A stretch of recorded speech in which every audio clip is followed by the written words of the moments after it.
Hi, everybody. How are you? Can you hear me clearly? Yes, loud and Yep. clear. It's better now, even though I'm a little bit slow, but I hope you can hear me. So I'm going to have Eric introduce himself. Yeah, my name is Eric Moore. I'm a Cameroonian based in the UK, and I work with young people with autism and special needs.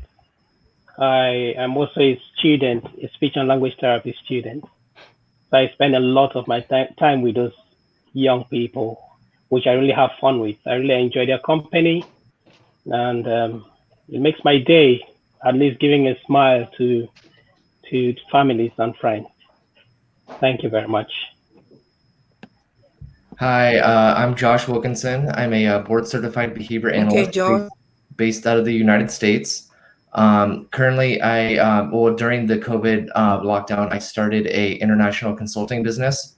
It's called, it can be found on Facebook at Axon Behavioral Consulting, where I do in-person and remote school consultation, supervision for people pursuing their BCBA certification. Great. My name Thank is Marie you. Mohman. Mariam. Mhm. My name is Marie Mohman. I'm from Morocco. I'm a psychologist and behavior interventionist. I'm based in Morocco right now, and I'm collaborating with the Collective Autism of Morocco and the Friend Association here in Morocco to help and provide great services for people with autism. Hi, my name is Rose Musima. Thank you. I'm in Rose. Kenya. My name is Rose Musima. I'm in Kenya. I am a sign language interpreter and a disability specialist. I work mostly with children and youth with different disabilities. Also, a founder of an initiative called Its Ability, where we create awareness and empower children and youth with psychosocial disorders. Hi, I'm Clarice Angafor. I'm originally a Thank you. Cameroonian and I'm based in the UK. I'm the parent of a 14-year-old autistic boy, and I'm also the founder of an autism charity called Canabilities. It's a UK-based autism charity, and I also have experience in working with autistic adults. It's a pleasure being part of this team today.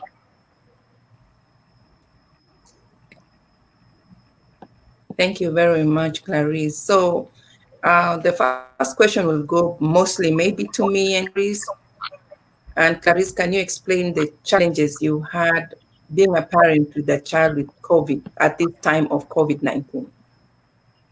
Okay, being the parent of an autistic child with other disabilities, it's not generally very easy, but during lockdown or during COVID, it became a little bit more challenging than it should be because first of all, schools were closed, or even if they were open, they were on a childcare basis where you only send your school when it is really necessary or if you're a frontline worker. So one of the difficulties I've faced so far is being able to manage working from home, helping with school work as well as doing the normal house chores, and also the fact that my son doesn't really completely understand why he has to stay at home all this while, or why he has to go to school only for a few days. So it became challenging to the extent whereby on one Sunday we had to dress him up in his school uniform, and we had to drive into school just for him to see that the school is not open. So we went there. He rang the bell, and nobody came. So he cried, but we had to distract him, and it's really more frustrating because he can't really verbalize the way he's feeling, or he can't really do some of the things he would normally do. He likes going for walks, he likes going shopping, so which is quite difficult. He cannot just leave the house now and we walk to the shop. And with a child having sensory issues as well, it's very difficult for him to put on a mask or to put on gloves. You put gloves on him, he literally uses his teeth to pull them off, which in itself it's not very healthy. So the challenges are huge, but we take each day at a time.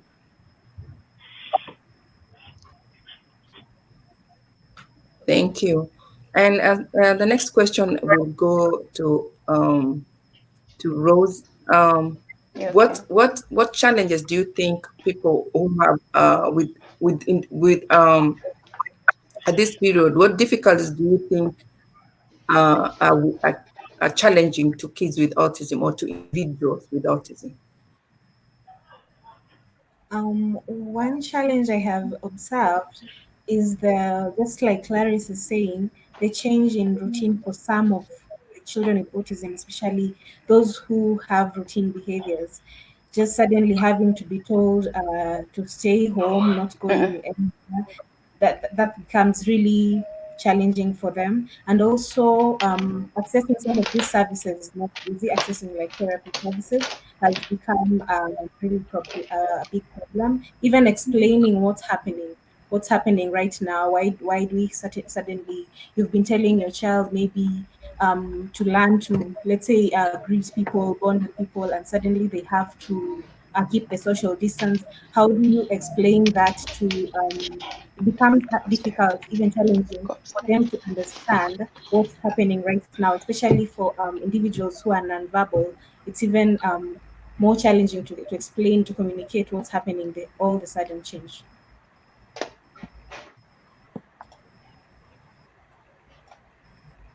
Miriam, Yeah, that's a great yes. question. Like for this period, like to, as we all know, like individuals with ASD are being identified as part of a group at higher risk for complication from COVID-19. So, furthermore, ASD is often accompanied by anxiety, dyspraxia, learning disabilities, epilepsy, Fragile X syndrome, Down syndrome, and human system alterations. So, individuals with autism can also have different types of behavior challenges during, including deficits in social communication, attention deficits, hyperactivity disorder, irritability, and aggressions. So, such common comorbidities, um, such common comorbidities can present additional challenges for individuals to cope with during the COVID-19 pandemic. So, making it more difficult to receive needed therapies, practice also physical distancing, and adjust to disruptive daily routine. So, one of the common feature of children or individuals on the autism spectrum is obsession with routines. So, when disruption in a routine linked to COVID-19 might elicit a major emotional and behavioral upheaval. So, depending on the severity of the developmental disability that is associated with an autism diagnostic, chil- so children on the spectrum might have difficulty comprehending what is going on. It's one of the biggest source of being not being so afraid and being in fear during this time.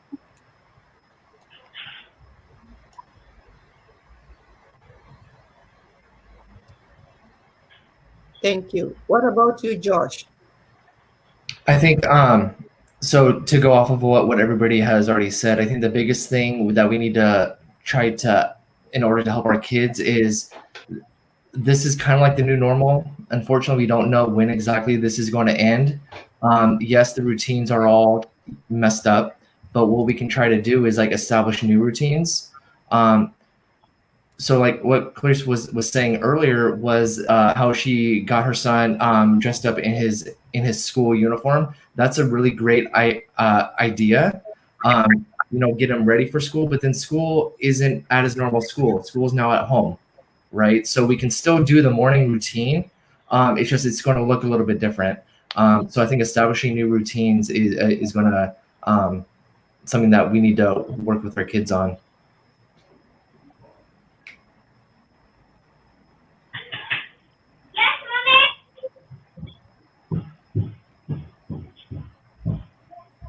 Thank you, Josh. Eric?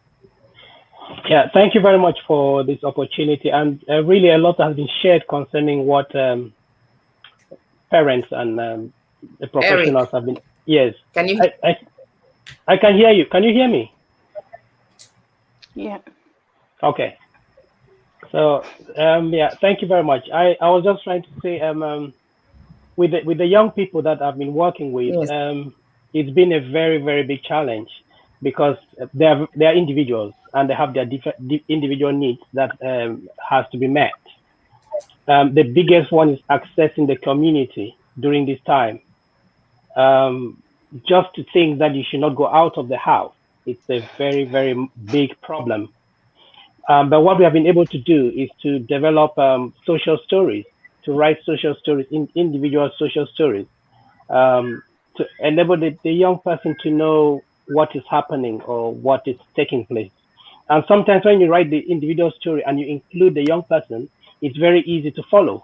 For instance, knowing that tomorrow is not a school day, if you write a social story about not being able to go to school tomorrow because the school will not be open, makes some sense. And then use something like a calendar and mark an X for today and X for tomorrow. It's very easy for these young people to see the visual and then read their story and able to follow it. It's not very easy. Sorry, I said it's very easy. I think it's not very easy, but a lot of them, with time, they get it, and it's easy for them to cope with the times. Yes, as Josh said, it's the new normal. So what we really have to do is just to strategize and put things in place that will make them that will keep them safe, and then make them understand that that is the new normal. Thank you very much. Thank you for that elaborate. Whoop, whoop, whoop, whoop, whoop. Did you hear me? I Yes, loud disappeared. and clear. Okay, I don't know where I went. Give me 1 minute, but you can see me, right? Yes. Yes. I dropped something. Sorry. So I'm going to ask a question about what this is for all of you. Especially the profession, what suggestions would you give families who are not receiving services during this pandemic or this time? I'll start with you, Clarice. What can they do? What can parents do? You mean generally or Or just what advice would you during the give as a pandemic? parent? Okay. Yeah. Yeah. General, as a parent, yeah. Is that question 2 or question 3?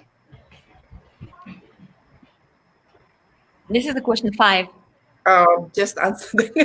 I'm Oh, just, okay. yeah. All right. That's I just jumped down. Yeah, I'm just trying to go in a way that's of. I'm not going in sequence. okay. All right. That's fine. That's fine. Thank you so much. Because this is one of the times where we have Oh, autistic children. Can you hear me? yes. Yeah. Okay, yeah. I would say that this is one of the moments Yeah, I where can hear most you. of us parents, whether we have autistic children or not, this is one of the times where we've spent the most time with our children. And I think we've come to realize how much the teachers put in, the effort that they put in order to support our children at school. And I actually discovered that there are some skills which us parents we do not really have, and especially being patient with our children. Parents are normally patient, but I've discovered that there's a certain level of patience which teachers have for our Yeah. children, which sometimes we may not have because at home we have these other workloads, working from home and other things which we have to do at home. So it's really good as we've been through this period, because we've learned how to be more patient with our children. And I think that maybe some of the behaviors that our children showing during this time is an opportunity for us to to know whether this is a behavior that has been there before and we never noticed, or this is a new behavior that has just come up just because of this COVID, or just because of the lockdown due to COVID.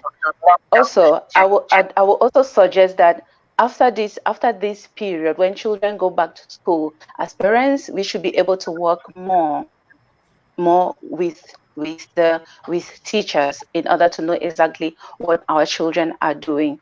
Because I also discovered that there are certain things like maths which they are doing. Teachers have a different approach.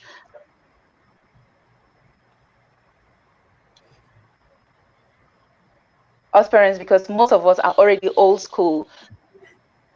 Can you hear me?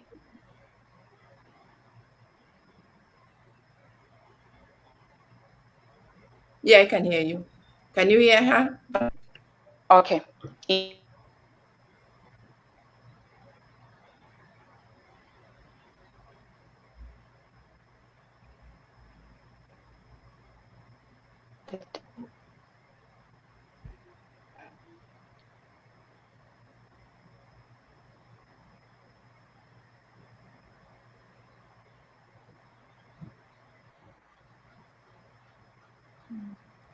She muted herself.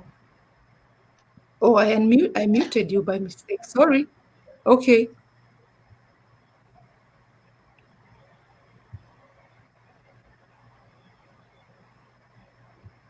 We can't hear her. We can't hear you, Clarice. I don't know what's going on here. Give me 1 minute. Can you hear me? Eric and Clarissa. Can you hear I her can. now? Okay. Can you hear me now? Yes, I can hear you now. Yes. Okay. So Yeah. I also said that it would be good for us to liaise more with our Sorry. children's Some noise teachers. coming from. I was trying to figure which way. Okay. It's from my earpiece. So it will be good for us parents to be able to liaise more with our children's teachers. And also, it's good to have a structure on the activities that our children are doing at home. I know my 10-year-old actually designed a timetable for Lesra to indicate which days he has to go to school and which days he's going to be at home. And on each day he indicated some of the activities that they will be doing. Either they are jumping on the trampoline, or what time he will be having on a gadget, on an iPad or on a phone, or when we are just going to go out of the house to go for a walk. So those are just some of the suggestions. I think I will pass it over to someone else. Mhm. Is that okay? Yeah, that's fine. Okay. Okay, I'll That's have fine. Josh add to that. Yeah. So Yeah. what you were describing there, the schedule, 100%. I absolutely love that idea. Josh, would you And add to that, please? yeah. So the schedule, I that's a great idea. Keep that up. What I would also probably want to add is um, in conjunction with collaborating with your school teachers, um, trying to get work from school, talking to them about how to do certain assignments. Um, Also, I mean, the internet is a really great resource too. There's several Facebook groups that are dedicated towards parents. Especially there's a tons of resources that are coming out now on how to talk to kids about this, what's going on right now in the world, and then also how to teach certain things. So definitely try to look at those Facebook parent groups as well.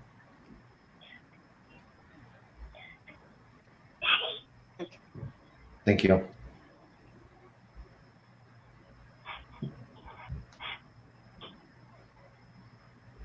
Thank you, Josh. Can I add? Um, Okay. Miriam, you want to add to that? Clarissa can go ahead before me. Go ahead. Okay.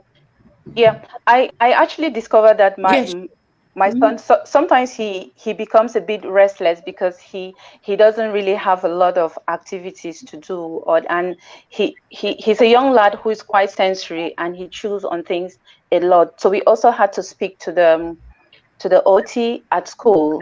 So they suggested that they sent us a website to go online to get some sensory activities for him, and we got them, and they were quite helpful, and some of them actually helped to make him settle down a little bit more, because at one point he was becoming quite active and quite agitated. So liaising with the OT as well is a great issue, and sometimes class teachers, they will know a little bit more of the things that your child likes. So communicating with them as us, and it's actually lowered the anxiety during this period. That's amazing. So I will just go ahead and add one, like some few points. So first of all, like from my experience here in Morocco, not all families they have supervision or they have services. So what I always suggest is do not follow what other families do with their children. So because every case is individual than other. You have to have your own proper program. You have to have your own proper IP. You have your own strategies according to your case, according to your children case, and according to the level of the development of your child. So this is one of the most important thing, and this is one of the things that I saw a lot with families. So another thing is most of the families that they have training and evidence-based researches and strategies and treatment, they have less difficult during this time with their children.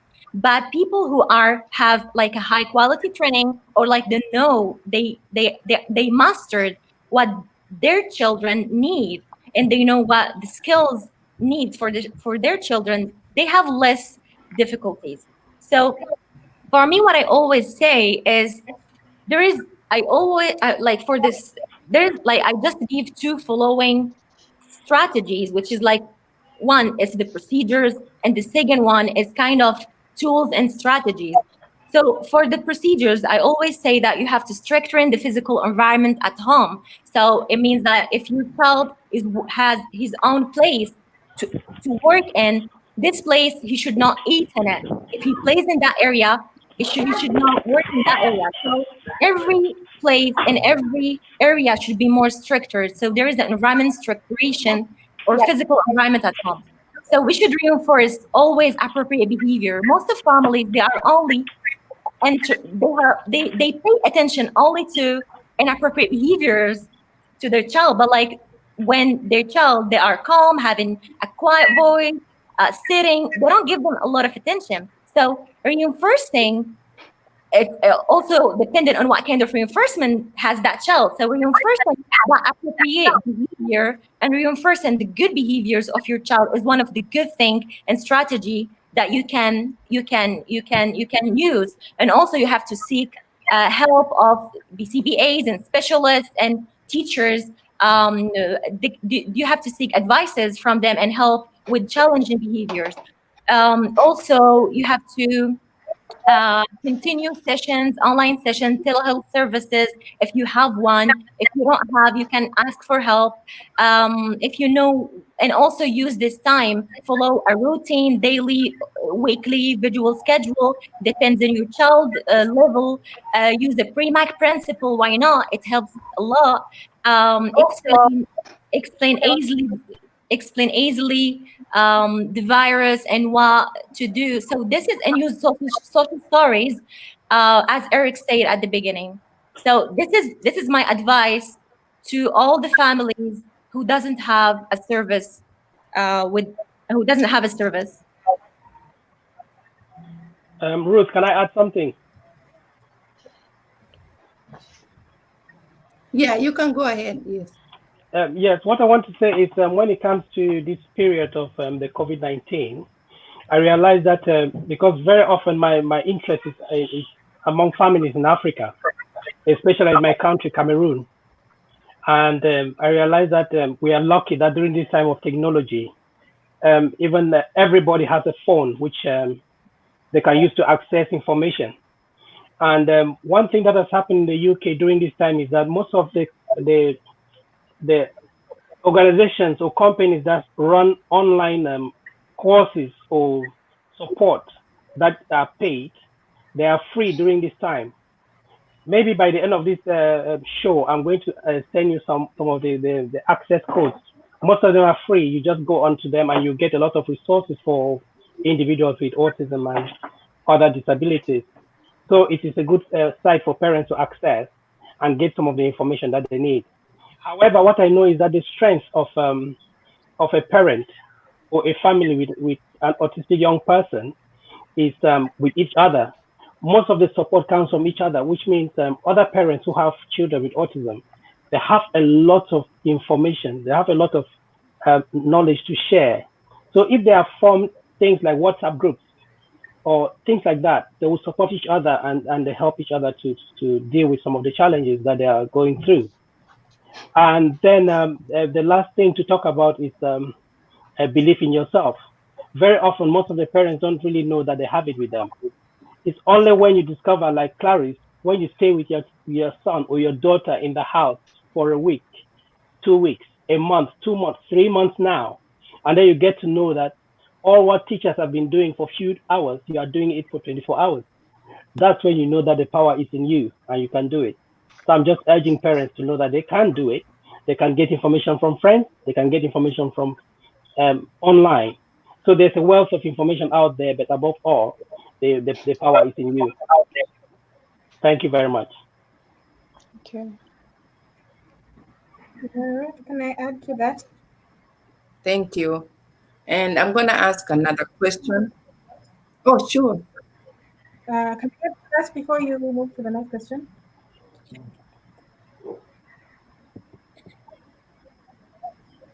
No, go Hello? ahead. We fine. Okay. I'm also looking at these as a Yeah, Rose, chance go for ahead. parents. I'm also looking at these as a time and a chance for parents to spend more time with their children, to spend more time with their child, and even learn their communication, learn and on how to engage them in different skills, the activities of daily living, and even encouraging independence. So it's in as much as it changes a lot of things. It changes access to services. It changes routines. I think it's also time for parents to could use this opportunity to just use the time to spend more time and learn more things about how to communicate with their children.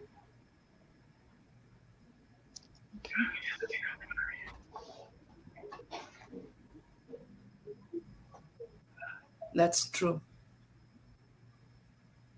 Thank you. So I'm going to ask another question and I'll throw it to a professional. How can parents help their kids with autism who are worried or have anxiety? Wilkinson, can you answer that? He's muted. You have to unmute him. Josh, Oh, sorry. What was the question again? I'm I sorry. unmuted him. No, I didn't unmute him. Okay. The question was how can parents help their kids with autism who are worried or have anxiety? Um, so for me, what I try to help parents figure out with their kiddos is kind of like what do we want to try to figure out what the root cause of like the anxiety is. Okay, so in behavior analysis, we call this the function, right? It's basically the why we do what we do. And so kind of like going through that, determining why, like what the anxiety is from, we try to intervene and create some sort of intervention to help with that anxiety. Okay, so if the anxiety is not being able to go to school, like we talked about earlier in the broadcast, is how about we try to take the similarities of school and bring them home, right? So we get in our uniform, we do school work, we pack up our lunchbox, we have a school lunch, The structure is like school, stuff like that. So this is very individualized, but trying to figure out the root cause of the anxiety and then trying to match the intervention or like the strategy to help is probably is what I've done in the past and currently with my clients now too.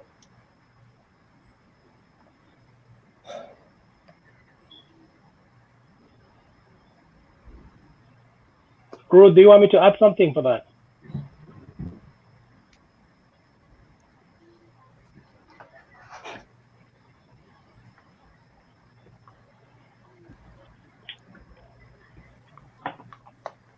Thank you, Josh. That's as a BCBO. So I'll let Miriam answer as a psychologist. Excuse me. Let Miriam answer as a psychologist, and then I throw it back to you, Eric. Thank you, Ruth. So for me, like first things Miriam, before, go ahead. thank you. So for me, first thing before I give them strategies and ask Can you them hear what me? to do, I can hear you clearly. Yeah. So for me, before I always tell family that if you want to take the best possible care of your child, you must first take the best possible care of yourself. So during this time, it is important to take care of your own. This is for families, for parents, for primary caregivers. So it is very important to take care of your Miriam own is mental freezing. health and well-being. So Can can you hear hear me, you. everyone? Yeah, it's fine. Yeah. Okay. I was saying that. Did you hear everything or? Yeah, it's fine. Yeah. Yeah. Okay. Okay, so I was saying that parents they have to take the best possible care of themselves before thinking about their child also. So they cannot give a lot of energy to their child if they don't have that energy. So it's important to take care of your own mental health and well-being because children and young people react in part to what they see from the adults around them. So when parents and primary caregivers deal with situation confidently and calmly, Miriam, you're static. they can provide the best support for their children and young people and supportive to all around them. So one another big challenge. Do I have to keep going? Because like Ruth is The line is talking. breaking. Okay, But so you can keep going now. It's clear again. perfect. So many families want to do what is best for for their child, and the concerns are that they feel they are doing nothing. They're doing not enough. You know what they are doing is not enough. So it's such a difficult time for this family, and we understand. I don't know So if you can hear Miriam. Miriam, can you Yes. hear us? Yeah. You're static. Now you are staticky, like you freeze. We don't hear you. That's why. so can you hear me? No. Yes. Yes. Yeah, it's fine. So from the beginning, or do I have any? No, no, keep going, Just please. continue. Okay, perfect. So so um so Can you guys Miriam is static. Is it me on you? Yeah, because I she's think fine. She I goes think a the little problem bit, is but she's fine. in Ruth All right, Eric, and Sarah, you can maybe. jump in. Miriam was a bit. Okay, so what I always say that like parents has to consider how to connect with others, look after their physical well-being, try to manage difficult feelings, manage the media and information intake, also do things you enjoy, look after yourself, look after your sleep, take time to relax and focus on the present. Not only this can help with difficult emotion worries about the future. So they have to talk about their worries. It is quite common to feel worried, scared, and helpless about the current situation. So parents, they have to remember that this is a difficult time for everyone, and sharing how you are feeling and the things you are doing to cope with family and friends can help them too. And for their kids, I'm going to say that what Josh said is very important. Like he is a behavior analyst and he saw things that every behavior and every anxiety has to know that they have to know the function of that anxiety before intervention. This is one of the most important thing. And also, we have also to know that this kind of anxiety about COVID-19, especially, it's something very normal for every individual and also for people with autism. So we have to always look for changes in behaviors such as sleeping, eating habits that could be sign that your child is anxious and or worried. So disruptive or aggressive behaviors may also be sign of anxiety or worry, but also we have to know what's the exact function of that behavior too. So people and families, they don't have to always any behavior and relate it to, okay, it's because of the anxiety. So that's why you have always to seek advice and help from professionals and from people in the field of ABA and people that they have great advices and great strategies to help your child with. So first, take care of yourself, take care of your children, and seek advice and help from professionals. Oh, it seems Ruth has gone off. Can all of you hear me? Yes. Yes. Okay. Yes. Just to add to that, I would like to point out that You can go. the level of anxiety now is really general. Most of the young people with autism, they have anxiety because of us. If you discover just because we are unsure of what is coming next, they can sense that, they can feel that, they can experience that. So even when the child asks you if they'll go to school next week, you can't give an answer. So with the anxiety, very often it's a mirror. They can feel it from us. But for the younger ones, what we have decided, what we have tried to do with the very young kids with autism, is to be able to introduce the intensive interaction. Once we use this intensive interaction approach, we realize that it is very easy for the children to engage, and then anxiety is a little bit calm. They easily get calm. So intensive interaction has really been effective when the individuals are quite young, 4 years, 3 years, 5 years.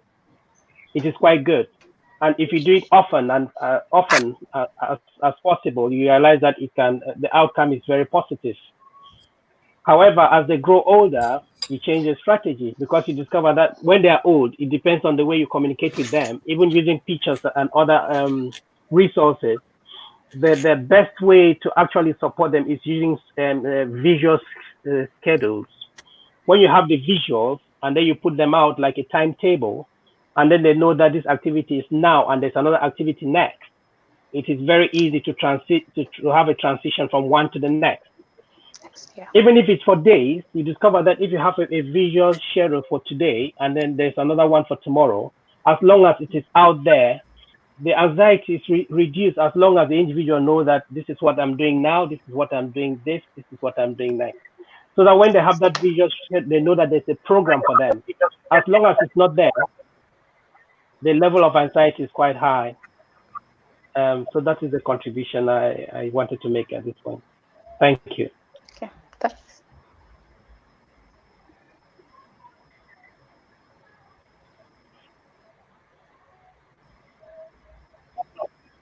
Hi, Rose. You.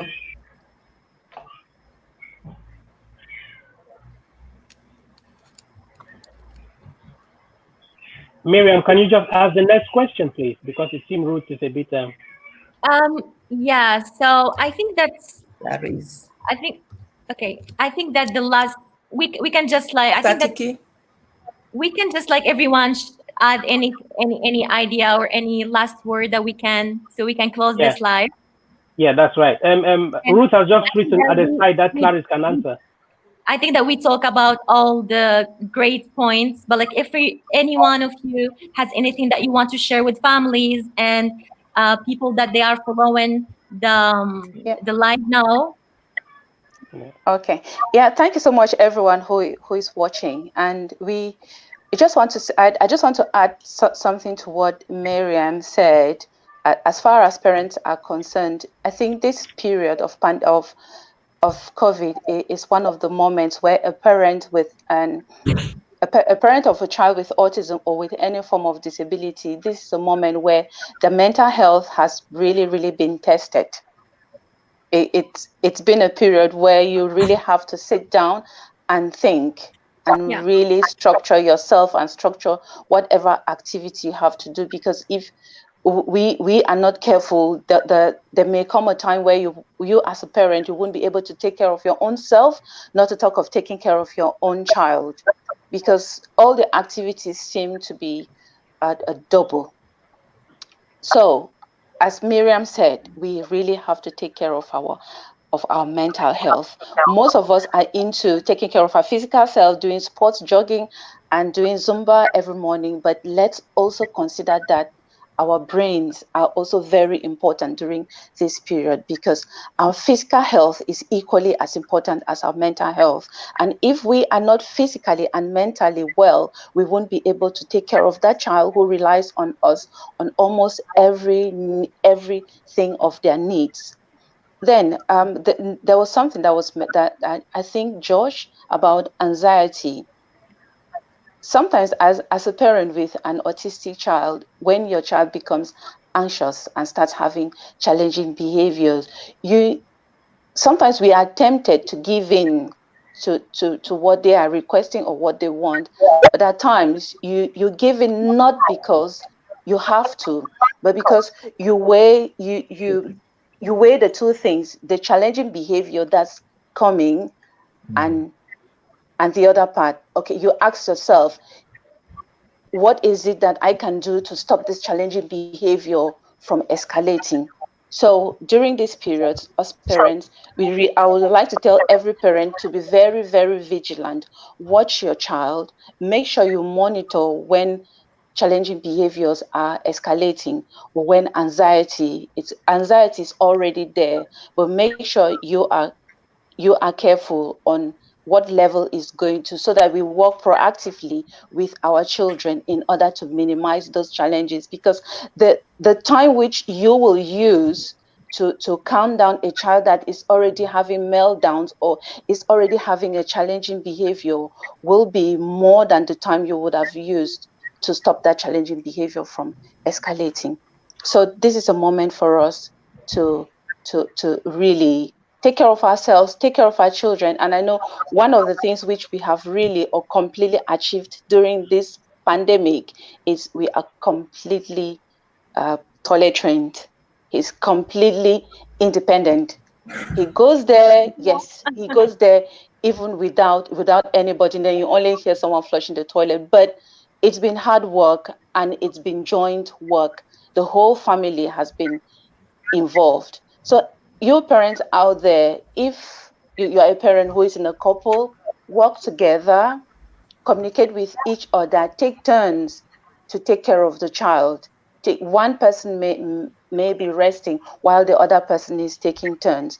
In that case, anxiety during pandemic will be lower.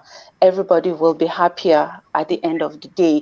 We know that there will be so many changes after this COVID, but if we put our heads low, we take care of our own selves, physical, mental, we are going to be able to take care of our children, and there will be less referrals to mental health services after COVID.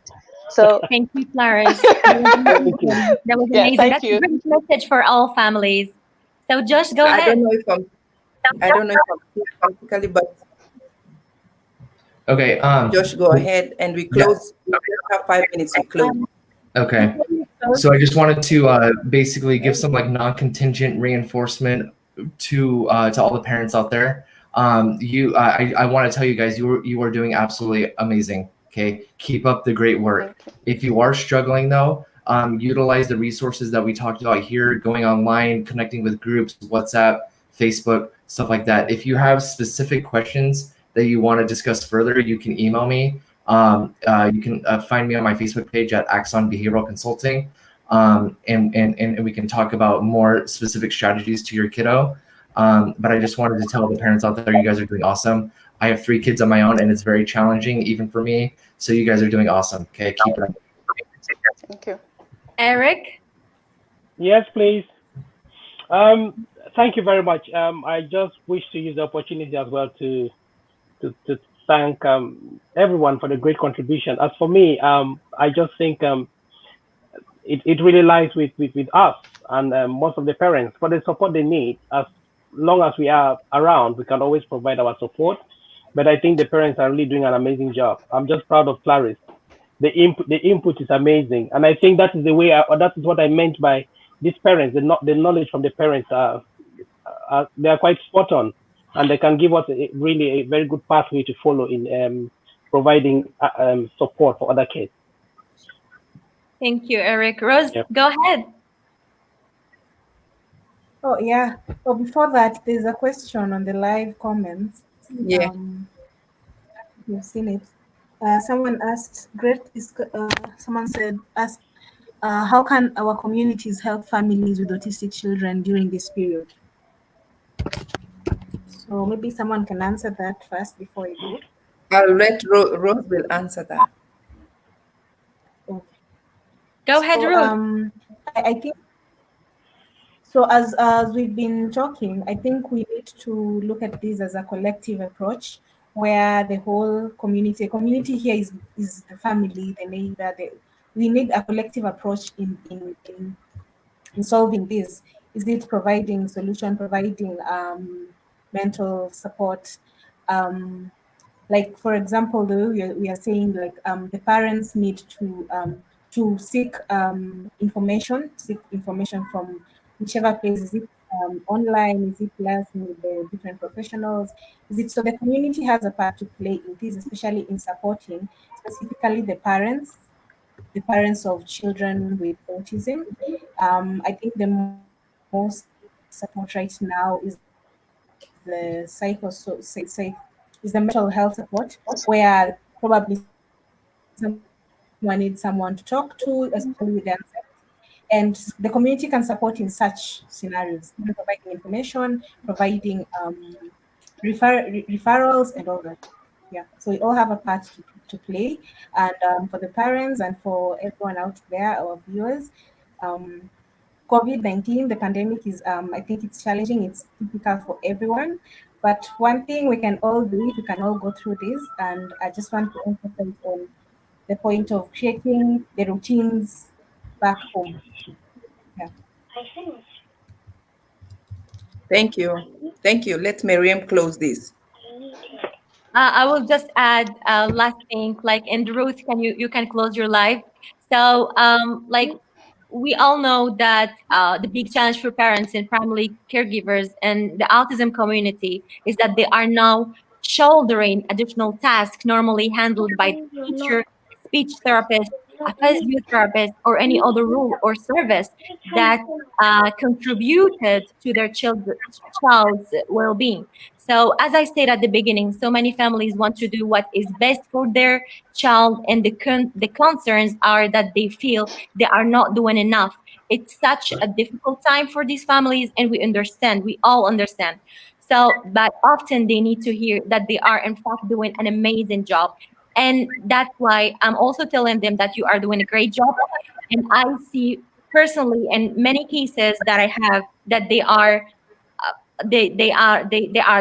we can see a lot of progress in their skills, a lot of improvement in their and talk and training, for example, as Clara said. Why? Because with families, because they are in their natural environment, they are in their own environment.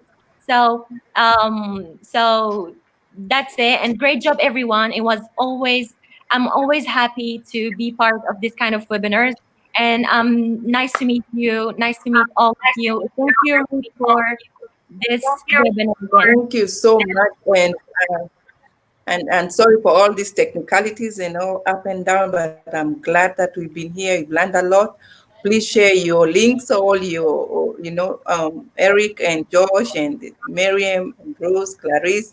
Share your input. I'm going to paste them because I know we kept going on and off and I kept disappearing. And I just want to say thank you guys for joining in. And all I can say is keep up the good work and appreciate each one and everyone. And And that's all I'm gonna say for now. And Thank you. you have a good day, and thank you so much Thank for a you. good night. Thank Thank you. you. Thank Good night, Thank you. you. everyone. Thank you Bye bye. so Okay, much. Bye. Night night, Bye. everyone. Thank you. Bye. Thank you. I'm not going to leave.